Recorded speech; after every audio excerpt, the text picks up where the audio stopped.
Boa noite aos nossos amigos do Reflexões. Aqui estamos mais uma vez para conversarmos sobre assuntos importantes para nós. Gostaria de pedir um grande favor. Toda vez que vocês iniciarem uma visualização no YouTube ou no Facebook, no YouTube não se esqueçam de dar a sua curtida e não se esqueçam de inscrever-se no canal. Vocês não têm noção do quanto isso é importante para nós. Dá a sua curtida e se inscreve no canal. Importantíssimo para que nós continuemos a desenvolver esse trabalho que nós achamos importante, principalmente nesse período de pandemia. Várias pessoas têm conversado com a gente, têm dito o quanto eles estão sempre aqui conosco, mas não se esqueçam, por favor, sua curtida aqui e o compartilhamento. E lá, não se esqueçam da sua curtida e lá não se esqueçam de inscreverem-se no canal. Por favor, é uma grande ajuda que vocês estão nos dando. Não há nenhuma implicação econômica nisso, não, mas há uma implicação de trabalho que nós achamos que é importante. Deixa eu dar o nosso boa noite ao Ronaldo. Quando eu ia clicar no nome do Ronaldo, apareceu de novo.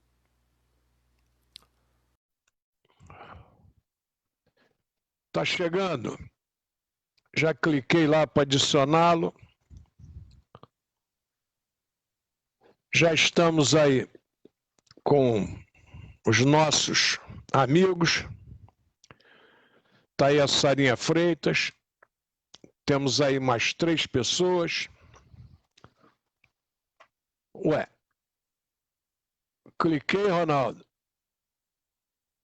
Para você vir, já está adicionando. Pelo menos está marcando aqui para mim que está adicionando. Muito bem, vamos em frente. Importantíssimo para nós a chegada de vocês, já somos 4 pessoas. Já está aí o nosso querido Van Helder, grande advogado criminalista, vice-presidente na nossa OAB, primeira subseção. Um grande abraço.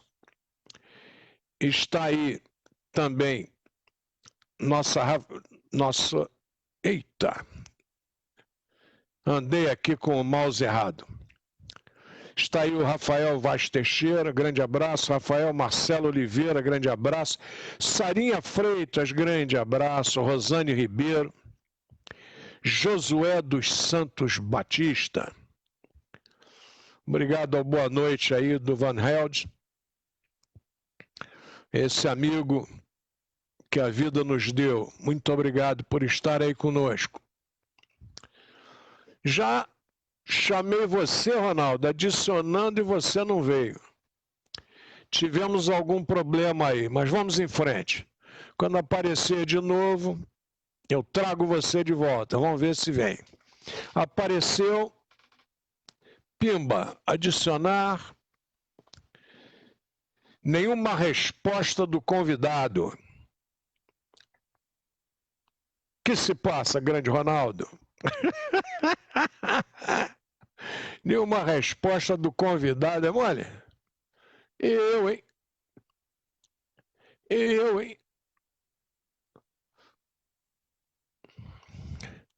Adicionando de novo. Estou aqui firme. Opa! Boa noite a todos, muita paz. A resposta do feedback de eu receber, não estava recebendo. Então eu saí, voltei, assim que eu voltei, você mandou eu receber. É a comunicação entre as internets. Só pode ser, não tem outro. Mandei 3 vezes. Não vi. Cada vez que você vir meu dedo indo lá, é porque eu estou te convidando. Mas aparece na câmera. Aí Mas na vamos em frente. Que você mandou eu sair, aí foi que eu recebi. Vamos em frente, vamos embora. Importante é que está aí. Sarinha Regina Machado de volta. Doutora, obrigado por estar conosco. Marco Mendonça, que honra, Marcos. Tem que marcar nossa live, temos que falar de futebol. Você que é o homem aí de Itaguaí, que me deu a honra de trabalhar contigo tanto tempo no rádio aí. Vamos ver se a gente bate um papo essa semana. Veja um dia que não tenha futebol, Marcos, para a gente bater um papo. É uma honra sempre escutá-lo. Oi. É isso mesmo. Muito bem. Muito bem, vamos lá. Aqui eu só acendo a iluminação, rapaz, quando o Ronaldo entra, porque às vezes essa luz ofusca a tela do telefone, aí fica difícil. Mas vamos lá. Essa semana vocês tiveram aí o privilégio de assistir o Eduardo Bueno, se assistiram no Bial. Ele que é um historiador, algumas pessoas o acham muito irreverente, mas é um cara sensacional para falar de história. Ele fala de história de forma descontraída, fazendo com que todos nós entendamos bem o que ele está dizendo, como ele está fazendo as colocações. E o que se aprende com o Eduardo não é fácil, é muita coisa. Mas vejam bem, quem assistiu o Eduardo conversando com o Bial, assistiu uma réplica dos nossos bate-papos. Tudo aquilo que a gente aqui comentou, tudo aquilo que lá eles comentaram. Eu queria começar de trás para frente hoje. Eu estou aqui nas mãos com a Era de Napoleão. Essa obra fininha, aqui ó, cerca de 1000 páginas, é do nosso querido Will Durant. Ele e a Emily Durant fizeram uma coleção de história maravilhosa, imperdível, na minha humilde opinião. Não há como alguém perder essas obras. O volume César e Cristo é sensacional. Mas eu vou ler para vocês como é que isso aqui é atual. Depois a gente volta. Ele diz aqui o seguinte: a verdade é raramente simples. Muitas vezes ela tem uma mão direita ou uma mão esquerda e se move sobre 2 pés. Já houve uma guerra importante na qual uma nação tem admitido a superior justiça da causa do inimigo? Será que já houve? É parte da natureza do cidadão médio fazer de Deus um partícipes criminis nas guerras de seu país. Nenhum superestado irá resolver o problema, pois algumas de nossas maiores guerras têm sido guerras civis. O melhor que se pode esperar é persuadir mais e mais homens e mulheres a exigirem de seus governos que submetam mais e mais de suas disputas a uma corte internacional ou a uma Liga das Nações. Mas não devemos esperar que nenhuma nação submeta a arbitragem naquilo que ela considera um assunto de vida ou de morte. A autopreservação continua sendo a lei básica da vida. Isso aqui é a última página dessa obra de Napoleão. Ele estuda Napoleão, causas, consequências, e essa é a última página onde ele fala de Napoleão. Napoleão vive um momento ímpar. Ele está ali, vendo uma Inglaterra superpoderosa, fazendo o que quer, e ele tem que tomar alguma atitude. Aí vocês vão dizer assim, mas por que você está falando sobre isso? Eu estou falando sobre isso porque o Brasil só começa o seu processo de independência com a vinda da família real para cá. E sem a família real aqui, nós não teríamos o processo de independência caminhando. O processo de independência começa literalmente, vou repetir, começa literalmente com a vinda da família real para o Brasil. Não tem como ser diferente. Aí algumas pessoas debocham. Dom Pedro veio fugido para cá com seu irmão Dom Miguel e Dom João veio fugido. Fica difícil a gente conversar sobre certos assuntos se esses assuntos não são analisados corretamente. Nós temos que analisá-los corretamente. O que é corretamente? Fato histórico aqui, causas aqui e consequências depois. Se nós não fizermos isso quando quisermos analisar qualquer problema, qualquer fato, nós não vamos resolver nada nunca. Não é? O estudo do fato, suas causas e suas consequências. Se nós não fizermos isso, nós estamos fritos. Se Dom João não tivesse vindo ao Brasil por conta da saída, a fuga de Portugal, o Brasil talvez não teria passado, como você colocou, das consequências, N situações que vieram depois da vinda de Dom João aqui no Brasil. Eu acho, Ronaldo, que isso aí é o óbvio. Não há como nós querermos um Brasil independente se nós não tivermos a vinda de Dom João. Se nós não tivermos a luta dos conjurados mineiros.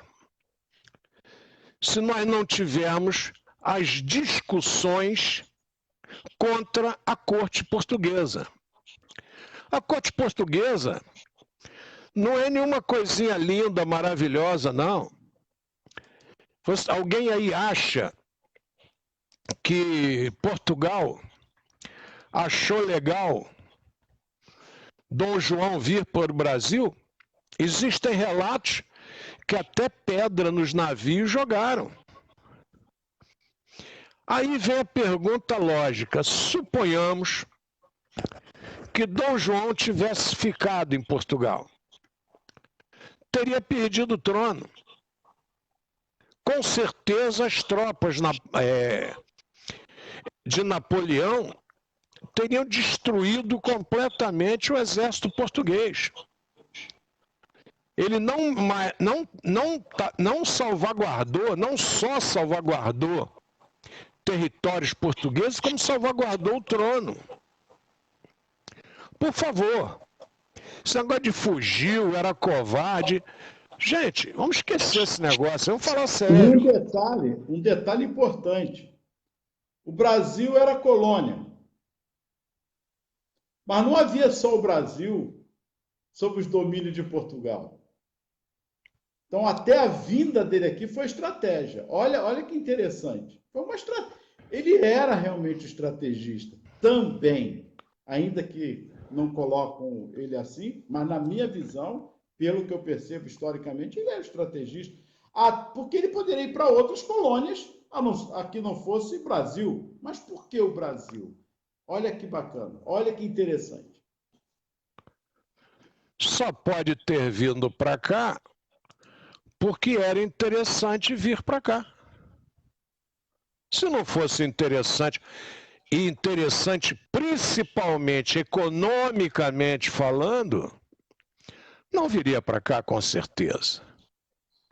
Vem, se instala, Napoleão fica com dificuldade, porque atravessar o Oceano Atlântico para vir aqui pegar Dom João, complicado. Ele preferiu intervir em Portugal, dominar Portugal, porque ele queria era fechar aquele elo do bloqueio continental.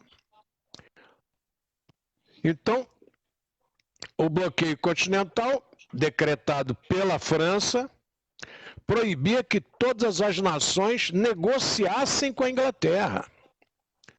Bloqueio continental, ele bloqueia o continente europeu. E tanto que Dom João, quando chega aqui, primeiro decreto dele, declarar a guerra à França e abrir os portos às nações amigas. Estratégia. Não é um acaso, gente. Não é por acaso. É uma atitude arquitetada. E aí nós temos o braço do Visconde de Cairu junto ali para que isso aí acontecesse, ainda lá em Salvador.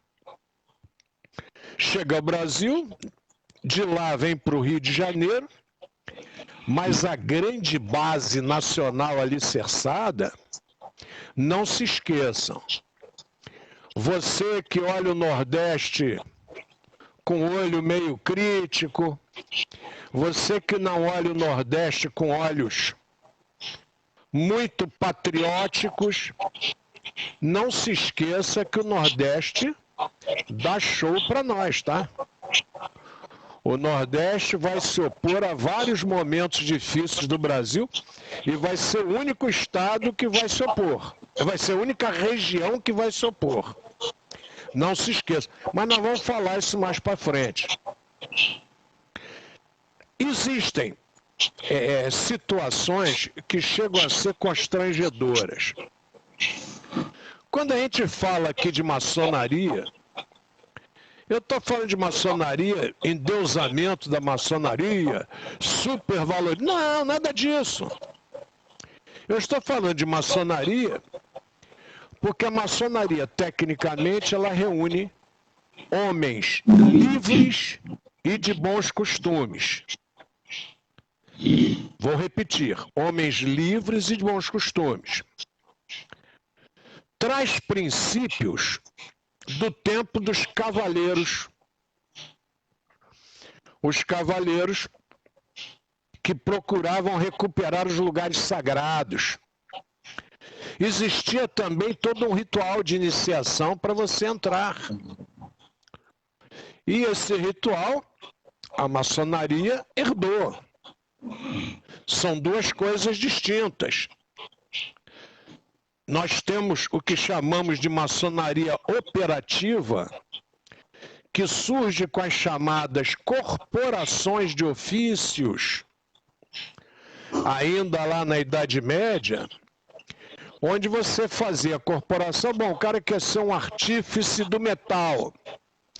Então ele vai entrar ali como aprendiz, vai passar companheiro, depois conhecer um pouco, e por fim vai virar mestre na corporação de ofício. E essa corporação de ofício é feita por quem? Por aqueles que estão na sociedade nas posições de destaque. Então, quando eu falo com vocês na questão da ordem maçônica, eu falo porque quem não está no clero em destaque e quem não está na nobreza em destaque está na burguesia. E a burguesia migrava para a maçonaria. Isso aí eu acho que é tão claro, tão nítido, que não precisa a gente ficar discutindo um montão de coisas. Então esses homens livres e de bons costumes começam a se reunir. Com carteirinha? Claro que não. Com uma casa construída só para reunião? Claro que não. Todos nós sabemos que essas casas de reuniões eram casas dos próprios irmãos. Você, quando filiava alguém, ou quando trazia alguém para ser cavaleiro, lá atrás, no século XI, no século XII, ou até antes, e Portugal é um celeiro maravilhoso disso, vocês podem pesquisar, esses homens não tinham carteirinha, não tinham nada. Eles se reconheciam por toques, por sinais, por palavras, enfim, por colocações que os identificavam. Algumas pessoas querem que a gente tenha documentação disso. Como é que eu vou ter documentação? Estou repetindo isso sempre. Como é que eu vou ter documentação de pessoas que se reúnem contra mim? Elas se reúnem para discutir a queda do nobre ou para modificar o regime político. Como é que esse pessoal vai fazer ata, me diz? Gostaria de saber de vocês. Se vocês puderem, o meu cérebro é curto, ele não consegue captar isso. Como é que eu vou ter ata? Aqui hoje se reuniu o Ronaldo para transformar o Brasil numa nação independente contra Portugal. Reuniram-se vários. Isso não tem lógica, gente. Só se você tiver um respaldo de alguém que está junto. Foi o que a maçonaria fez. Clemente Pereira, Gonçalves Ledo, trouxeram Dom Pedro para a maçonaria. Que aí, com o respaldo do regente, aí a gente se sente mais forte. Lá atrás, eu já disse aqui, o nosso Frei Sampaio já havia redigido o manifesto do Fico, lá atrás. O nosso grande Frei Sampaio maçom. Lá atrás ele já havia redigido, quer dizer, a maçonaria estava de corpo inteiro na independência. Não quero nem entrar na questão de data, porque você discutir data e tirar todo um trabalho por causa de uma data numa ata, eu acho que é uma discussão pobre demais. E eu me recuso a entrar nessa discussão. Oi. Uma pergunta, no assunto. Poderia haver um revés com a entrada de Dom Pedro mudando totalmente? Até no Fico foi, vamos dizer assim, já o... Claro que isso vem sendo trabalhado. No Fico, a maçonaria começa a observar o Dom Pedro.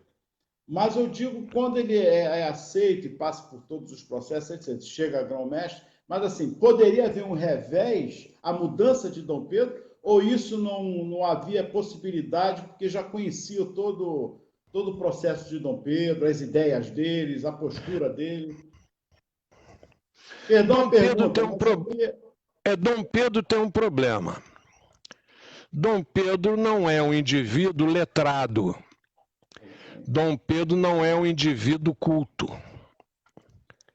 Mas casa com uma mulher, eu já falei isso aqui lá atrás. Perfeito. Casa com a mulher que é lá da casa de Habsburgo.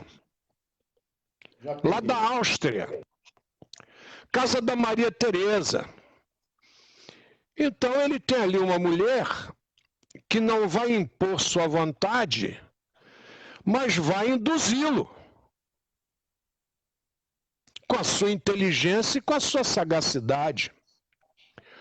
mulher letrada, mulher inteligente, mulher que teve o privilégio de ser criada na corte da Áustria, de conhecer os ícones de destaque na Europa, no campo da pintura, no campo da música. Então essa mulher, ela para no Brasil e até a família real portuguesa não vê nenhuma vantagem nela publicamente. Mas o Brasil é premiado por ter essa mulher vindo para o Brasil como esposa do imperador. Senso crítico, de liberdade, ela tem isso com ela. Eu acho que isso tudo corroborou muito para a maçonaria ter nela esse apoio em relação a Dom Pedro. E trouxe ele junto.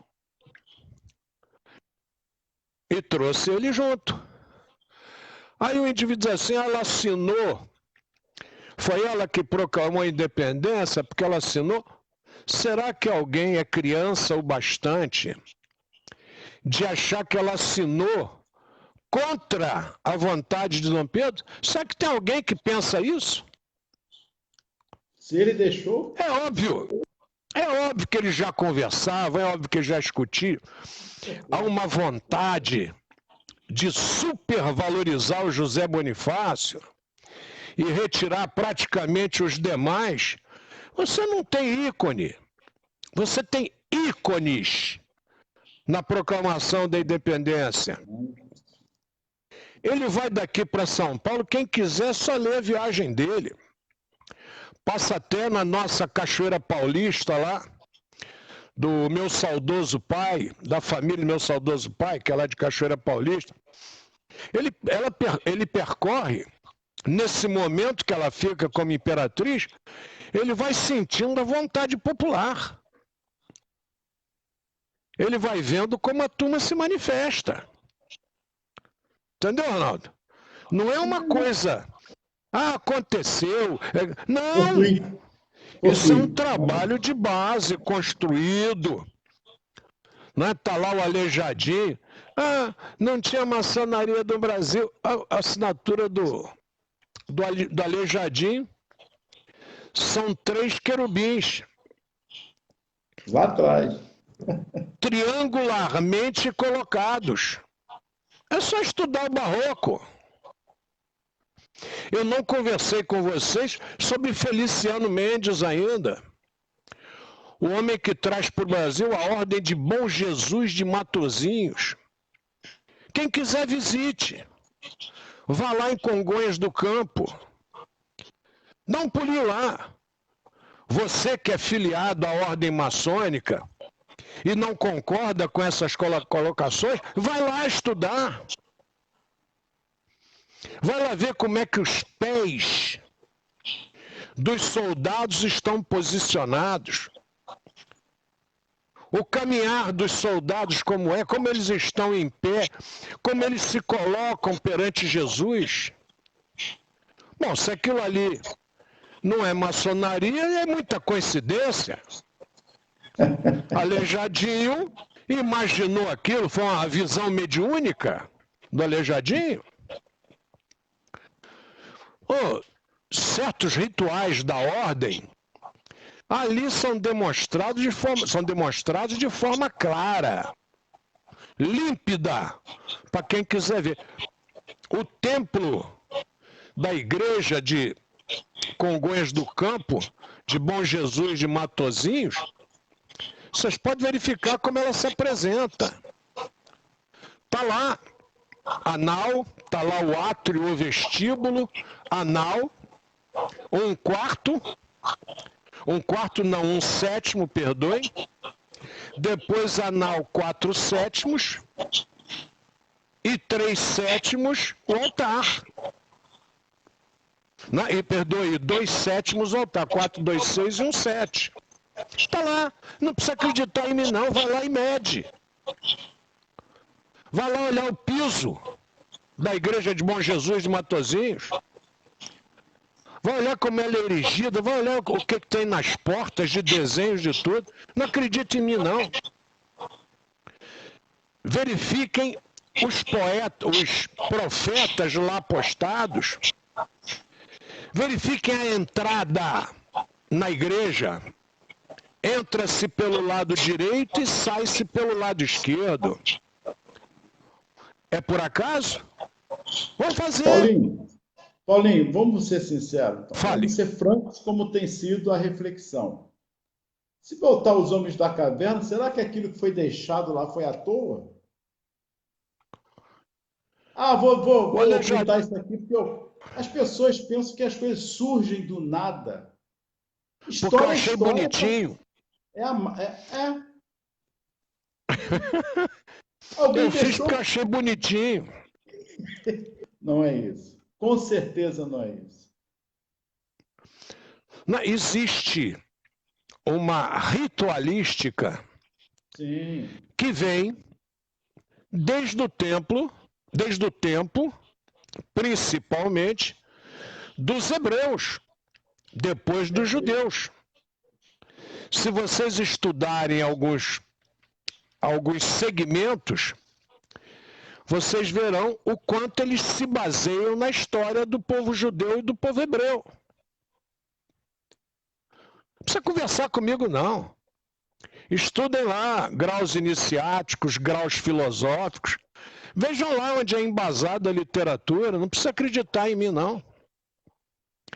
Agora, Ronaldo, é triste, mas ninguém quer estudar, rapaz. Ninguém não. A maioria não quer estudar. A maioria prefere o processo. Não, disseram, falaram. Eu costumo dizer sempre, inclusive aqui na nossa escola, que sujeito indeterminado aqui não existe. Aqui nós temos sujeito simples, sujeito composto, sujeito indeterminado, nós desconhecemos. Aqui todo mundo tem nome.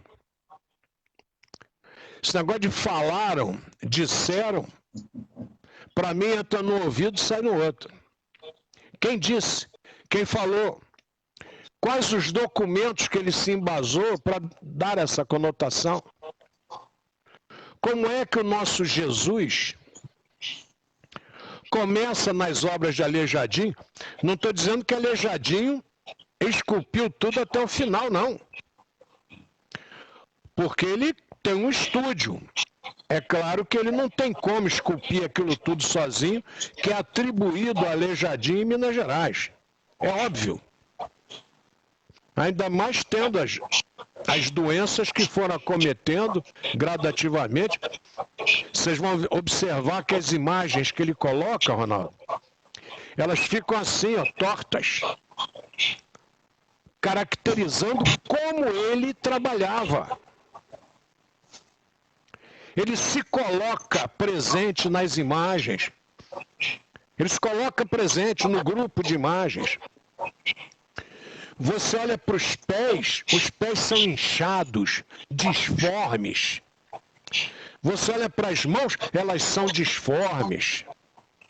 Mas é como ele estava olhando e retratava. Quando ele sabe que talvez aquele movimento de liberdade não se concluirá, ele não dá mais polimento no olhar de Jesus. E nem os membros, mesmo depois da sua morte, aqueles que terminaram os trabalhos, não dão mais polimento no olhar de Jesus. O olhar de Jesus fica opaco. Perdeu o brilho. É um recado. Toda a esperança que ele possuía de liberdade, porque chuparam o sangue dele direto, ele comprou a sua liberdade, mas a da mãe, ele não conseguiu dinheiro para comprar, ficou amarrado ali para ele poder trabalhar para o dono da mãe como escrava. Então, ele é triturado, né, pelo processo. mas ele trabalha e deixa o seu legado para todos nós. Visitem, convido vocês a visitarem a igreja de Bom Jesus de Matozinhos.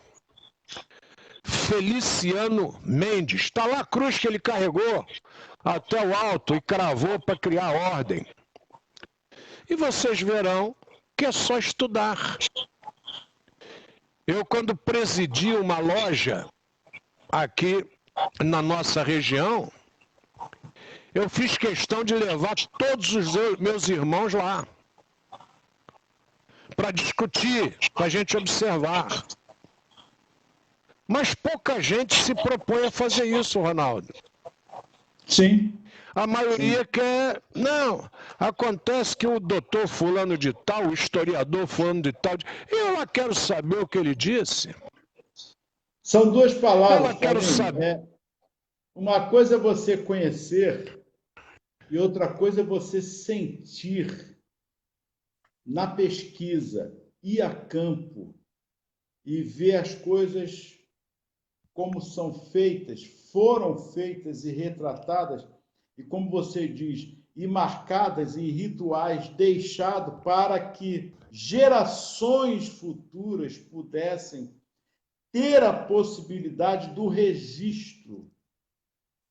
Porque uma coisa é o documento, e são outros documentos que você está falando, não é o documento escrito, mas são outros tipos, de documentos registrados, deixados registrados pelos antecessores. É a marca. Ou eu estou falando besteira? Perdão se eu estiver falando besteira. O indivíduo faz isso, Ronaldo, porque ele não pode jogar as claras. Perfeito. Simples assim. Perfeito. Aí você olha lá, em Congonhas, você observa, ele faz 6 capelas e a igreja de Bom Jesus de Matozinhos. Em cada capela, ele coloca um passo da Via Crucis de Jesus. Começa com a Santa Ceia lá embaixo. Todos em tamanho normal. Aqueles que não aparecem muito, ele esculpe só metade do corpo, porque eles estão sentados em um banco. São 13 apóstolos. Ele esculpe 15. São 13 apóstolos. Ele esculpe 15 pessoas. Cabe a vocês procurarem por que 15. É isso aí. É isso aí. Em uma capela ele coloca 2 passos da Via Crucis para que o conjunto de 6 capelas mais a igreja forme o número 7. Quem quiser que procure por que ele fez isso.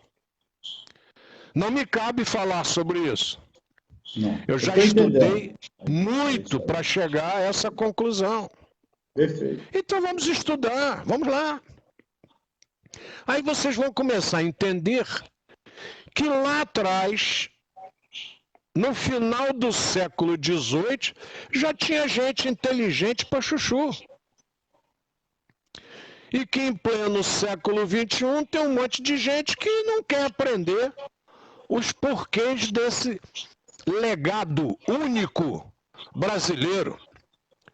Porque o maior barroco do mundo é o nosso. O maior barroco do mundo é o nosso. Vocês escutam o camarada falando mal de Brasil. O Brasil é o último disso, é o último daquilo.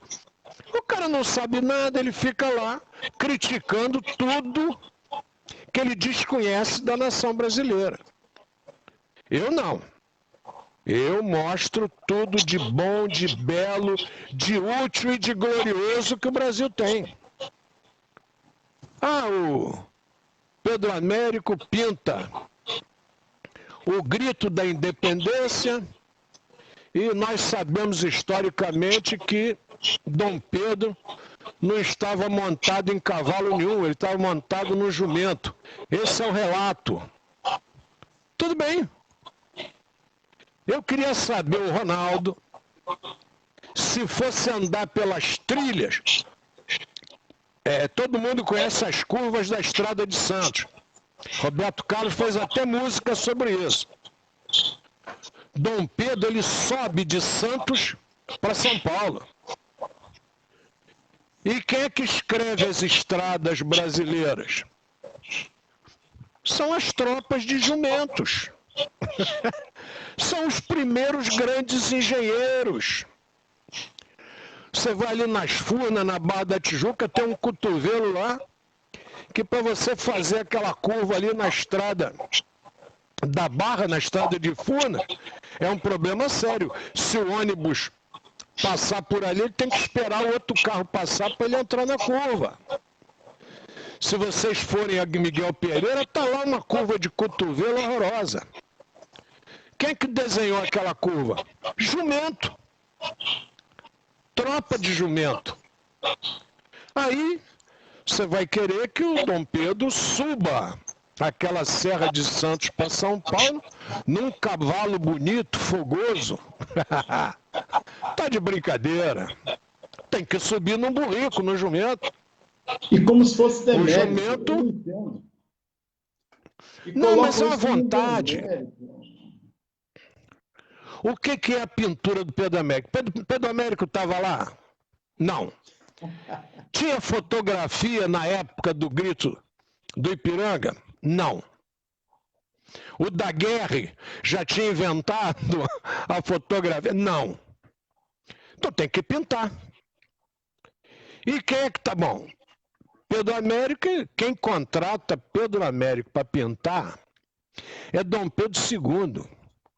Porque o Brasil não tinha um documento do grito do Ipiranga.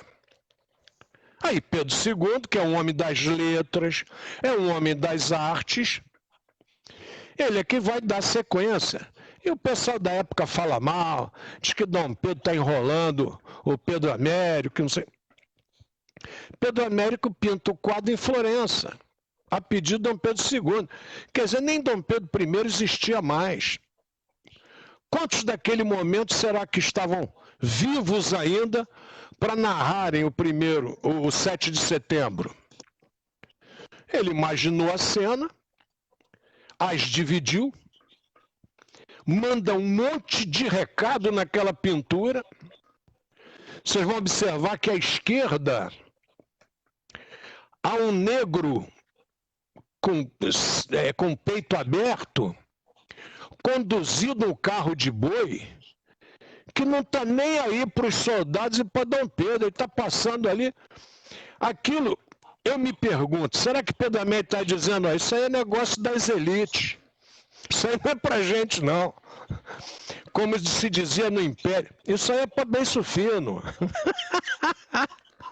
O camarada está passando ali no carro de boi, meu irmão, não está nem aí se Dom Pedro levantou a espada, se é independência ou morte, se não é.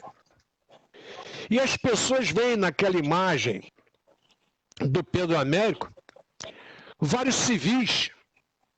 Vários civis.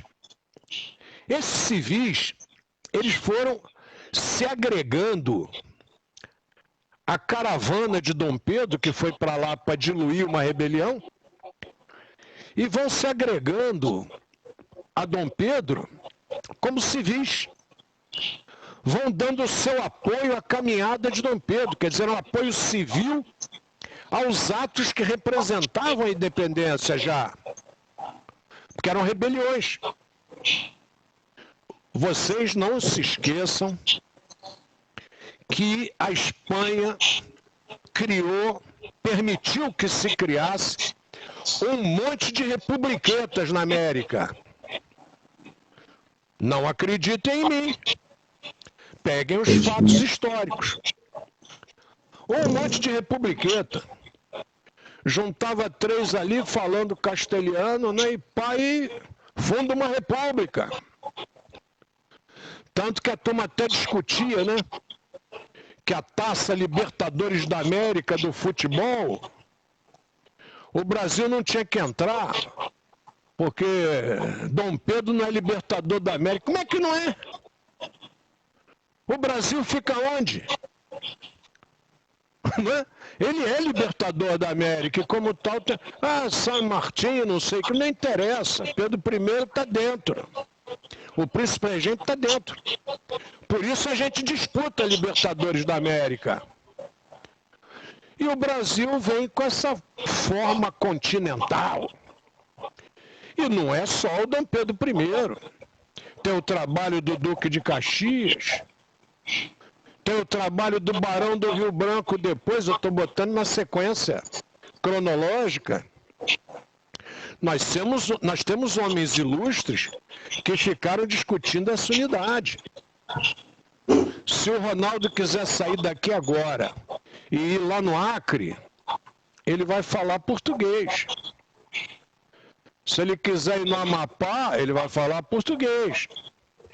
Vai ter lá uma gíria, alguma coisa que ele pode até não entender, mas a base é a língua portuguesa. Se for lá no Rio Grande do Sul, lá na cidade de Rio Grande, vai falar português. Agora, dá um pulinho na Europa, entra na Itália e começa a subir ali as altitudes italianas e começa a observar quantos dialetos tem por lá. Poxa, gente, essa nação é diferente. O sujeito entra achando que vai fazer o que quer e depois verifica, ih, rapaz, a banda não toca assim não. Nesses quase 2 anos do governo atual, vocês viram quantos entraram pensando uma coisa e hoje tocam outro instrumento. Essa nação é diferente. E gostem ou não gostem, ela é diferente. Ela tem uma união de vários povos. Outro dia um indivíduo dizia para mim, o Ronaldo fala em raça humana, por que ele não fala em espécie humana? O Ronaldo fala em raça humana porque a denominação de raça até hoje não é tecnicamente aceita nem definida. Quem não quiser acreditar no Ronaldo, vai lá consultar.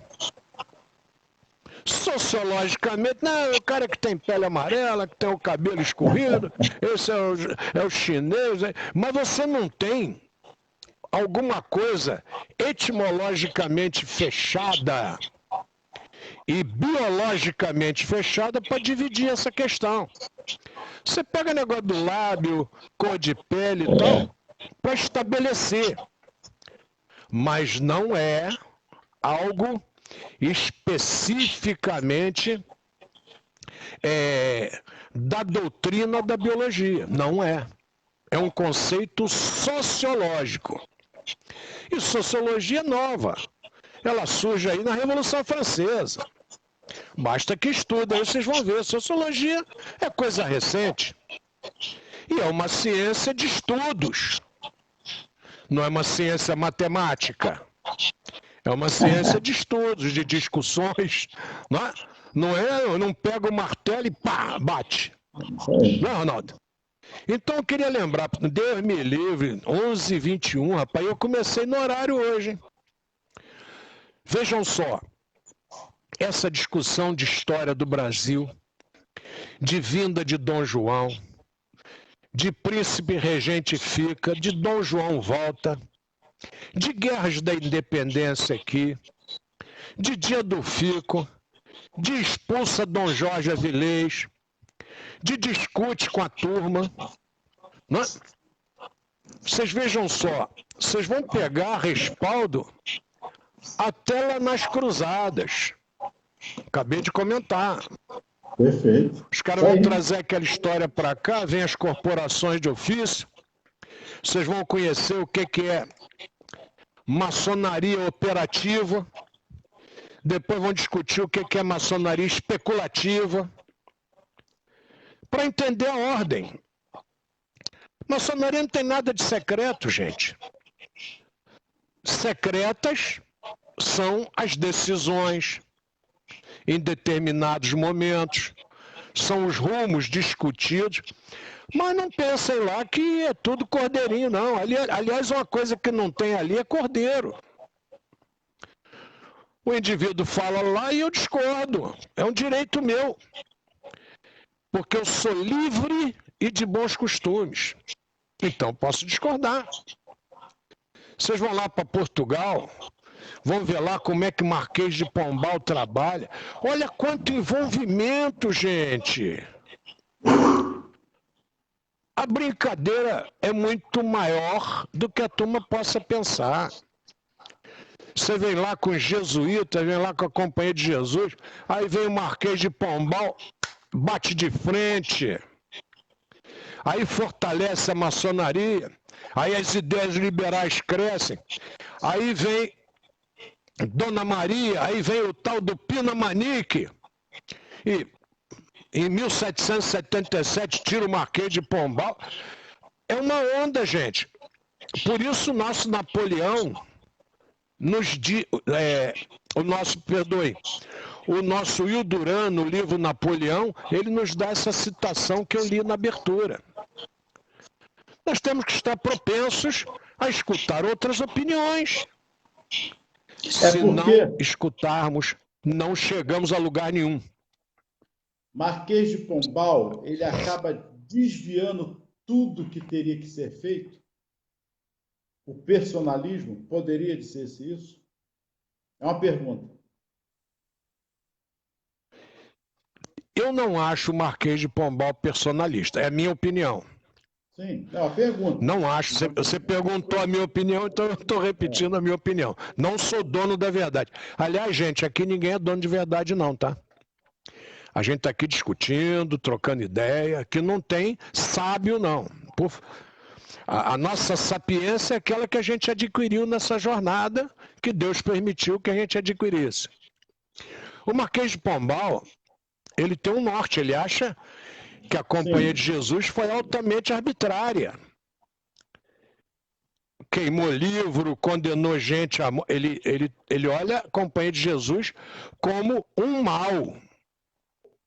Você vê como é o olhar dele, como é que é diferenciado. Ele vem com ordem. Ele vem com ordem. Então é óbvio que ele tem um norte diferenciado. Ele valoriza a cultura, valoriza a leitura, valoriza as ideias novas. E, obviamente, os déspotas não gostam de ideias novas. Está lá o nosso último ditador europeu, segundo a imprensa mundial. Está lá, tirou 3 mulheres do páreo. Está lá, é matéria de hoje nos jornais. Uma ele prendeu na fronteira, diz que ela acelerou o carro, tentou atropelar a guarda, prendeu. A outra, líder oposicionista, se refugiou no país vizinho com medo da vida dos filhos, sofrendo algum atentado. São 3 mulheres que ele retirou do páreo. Aí vem o Will Duran, aqui, e nos diz que vocês devem lutar, mas devem também pedir arbítrio internacional. Numa obra de história falando de Napoleão, falando de 200 anos atrás, tá? Então, eu acho que esse papo de hoje, para todos vocês, deve ter sido enriquecedor. E, na pior das hipóteses, deve ter motivado aquele que gosta de estudos a fazer pesquisa. Isso na pior das hipóteses. Deve ter... Opa, eu vou dar uma pesquisada nesses nomes. Está tudo gravado. Tudo que eu falei está gravado. É só voltar o vídeo. Como é que é o nome mesmo daquele camarada? Está no vídeo. E vocês têm a facilidade da pesquisa. Tá? Nós combinamos esse tipo de trabalho porque falta muito na internet esse tipo de discussão. E nesse momento de pandemia, eu acho que cabe esse padrão de discussão, que é um padrão que muita gente, é óbvio, não se interessa porque a gente não consegue se comunicar, mas tem muita gente que tem assistido, tem participado, e eu tenho ficado, viu, Ronaldo, assustado. Tem vídeo aí com quase 70 visualizações, rapaz. Bom, tá bom. Eu pensei que ia ter 5, 8, 10, cara, 70 visualizações. Né? Tem vídeo aí com mais de 100 visualizações. Então é sinal de que a gente está conseguindo atingir um bom público. Ronaldo, meu horário foi pro ralo. A palavra está com Vossa Excelência. Hoje a frase marcante que eu deixo é de um cara que, independente de religião, é a marca. Só pregou amor, exemplificou com amor, que é Jesus. Repito, nada a ver com religião, mas é a marca desse homem que para os judeus é um sábio e para nós é o nosso mestre. E ele diz assim, no momento ele fala das tribulações, ele diz assim: digo isso para que tenham paz. Tem de bom ânimo. Não vos preocupeis. Eu venci o mundo. O mundo que ele venceu é do egoísmo. Que permaneçamos na fé, na confiança, unidos por uma causa maior, que é o amor e as ações de empatia uns com os outros, que é o principal. Continuemos com as nossas orações. O vírus ainda está aí galopante, silencioso. Hoje tivemos a notícia que uma das vacinas foi cancelada preventivamente por conta de sequelas, efeitos colaterais, então ainda tem muito chão pela frente. Se a educação, eu postei um vídeo, a educação em si ela não tem uma receita de bolo, mas caminhos possíveis. Está lá no que eu postei com Montessori e tantas outras oportunidades. Que Jesus os abençoe, muita paz e gratidão a todos. Ronaldo, hoje eu vou fazer aqui um agradecimento bem diferente. Eu sou recebido no meu lar há 17 anos por uma cadelinha Shih Tzu. E ela pode estar onde estiver em casa. Quando eu entro, ela vai me procurar, vai fazer a festa. Isso durou aproximadamente 17 anos. Ela foi embora com 18 anos. A raça vive estimativamente de 10 a 16 anos, não passa disso. Ela chegou aos 18. Essa cadela nunca rosnou para ninguém, nunca tentou morder quem por acaso pisava ou dava um esbarrão, e sempre foi ali um exemplo de solidariedade. E realmente ontem ela foi embora sem sofrer, sem chorar, graças a Deus, e nos deixou. A gente sente como um ente querido. Não tem como ser diferente. É um pedaço da gente que vai embora com aquele carinho maravilhoso. Nunca permitiu que se trancasse porta dentro de casa. Lá o filho trancava a porta, ela ia lá, dava um tapão na porta e abria. E se tivesse trancada, ficava lá com a unha raspando, até que abrissem. Então, essa aula de humildade, de amor, eu recebi de um animal, durante 17 anos, de um animal dito irracional. E aí, fica a pergunta para os nossos queridos ouvintes. Será que dá para a gente aprender alguma coisa? Será que existem alguns ensinamentos em alguém que não fala, que não se comunica por um idioma conhecido. Por favor, vamos refletir muito sobre aqueles que nos cercam. Nem sempre podem falar, nem sempre podem ouvir, mas estão ali, ensinando o que é amor, ensinando o que Jesus pede que tenhamos, que amemos ao próximo como a nós mesmos, depois de amar a Deus sobre todas as coisas, e fazendo o que Paulo de Tarso tanto dissera. Você pode ter tudo, meu filho, simplificando. Se não tiver amor, nada tereis. Que Jesus nos abençoe, vigilância constante contra a Covid, e continuemos orando, oremos e vigiemos, e que Jesus nos abençoe, ilumine e guarde. Fiquem com Deus e até amanhã, se Ele assim o permitir, com mais um Reflexões. Muito obrigado.